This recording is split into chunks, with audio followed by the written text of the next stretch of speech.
안녕하십니까. 오늘 아침 말씀은 이사야서 53장 7절 말씀 되겠습니다. 그가 곤욕을 당하여 괴로울 때에도 그의 입을 열지 아니하였으며 마치 도수장으로 끌려가는 어린 양과 털 깎는 자 앞에서 잠잠한 양같이 그의 입을 열지 아니하였도다. 예수님의 침묵, 이런 제목을 정해봤습니다. 제2차 세계대전 중에 전쟁 포로는 약 650만 명이 넘었다고 합니다. 그 중에 약 500만 명 정도는 다시는 사랑하는 고향 또 그 사랑하는 가족들에게 돌아가지 못했다고 해요. 지금까지도 러시아의 전쟁 수용소에는 1,500만 명 정도가 수용이 되어서 강제 노역을 하고 있다고 합니다. 나치 박해 기간 동안 어떤 집계에 의하면 500만 명이 사망한 것으로도 전해집니다. 지금도 세상 곳곳에는 경제적으로, 정치적으로 또는 사회적으로 이유 없이 억압을 받으면서 살아가는 수많은 사람들이 있는 것입니다. 예수님도 이 땅에 오셔서 이유 없는 고난을 당하셨지요.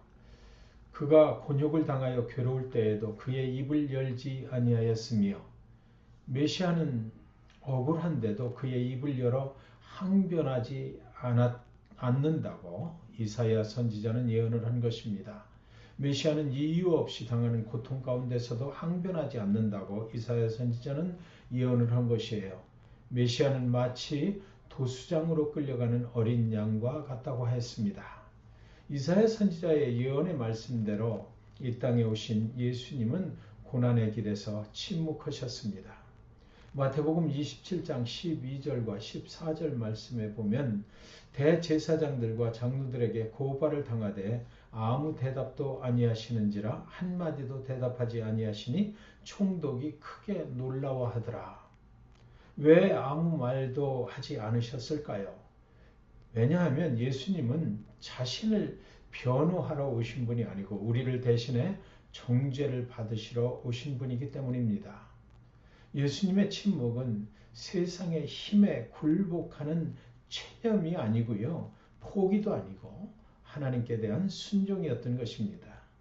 예수님은 한 마리의 도수장으로 끌려가는 어린 양의 모습인 것이지요. 예수님의 십자가는 세상 사람들이 보기에는 참혹한 실패의 십자가일 뿐입니다.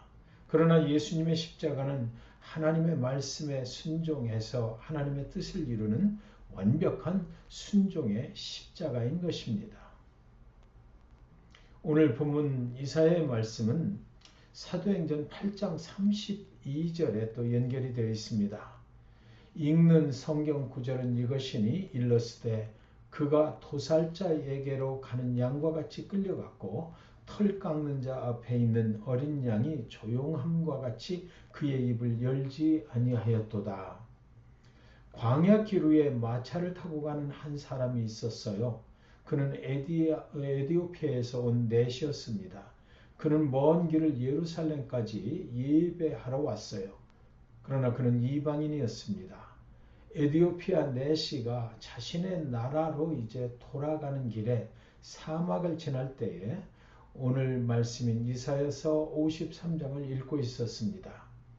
에디오피아 내시는 말씀을 읽다가 그 말씀 속에서 이 고난 속에서도 입을 열지 않고 끌려가는 어린 양 같은 사람은 도대체 누구인가 라는 질문을 갖게 된 것입니다.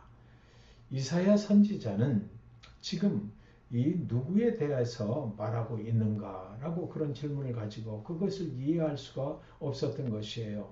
그때 하나님이 보내신 빌립은 그에게 예수님에 대해서 말해준 것입니다. 빌립은 이사야서 53장에 예언된 이 사람은 죄가 없으시나 우리의 모든 죄를 대신 지시고 십자가에 죽으신 예수라고 말해 주었습니다. 빌립의 말을 들은 에디오피아 내시는 보라 물이 있으니 내가 침례를 받으면 어떠하냐 라고 즉시 반응을 보인 것입니다. 그리고 그는 침례를 받고 예수를 믿었어요. 그리고 기쁨으로 에디오피아로 돌아갔다. 이렇게 성경에 기록이 되어 있습니다. 고난 가운데 입을 열지 아니하고 순종함으로 우리의 구원을 이루신 예수님의 침묵이 에디오피아 내시도 구원으로 인도했던 것이지요. 사랑하는 여러분, 예수님이 침묵하셨기에 우리는 구원을 받았습니다. 예수님이 침묵하셨기에 에디오피아 내시도 구원을 받았어요. 그렇다면 우리는 어떻습니까? 우리는 이유 없이 억압을 당하거나 고난을 당할 때 어떻게 반응하나요? 오늘날 세상을 살아가는 그리스도인들은 어떻게 반응하며 살고 있나요? 우리는 침묵하지 아니하고 입을 엽니다. 입을 열어서 자기 변호를 시도를 합니다. 반드시 말하여서 내 정당성을 인정받으려 하며 삽니다.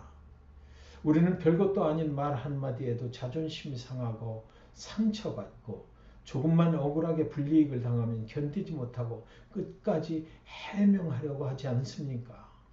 그렇다면 이렇게 우리 자신을 세상 가운데서 변호하며 정당성을 주장하며 이기적이 되어버린 우리들의 모습을 보고 사람들은 침묵하신 메시아 예수님을 발견하게 될까요? 우리는 지금 사순절 기간을 지나고 있습니다.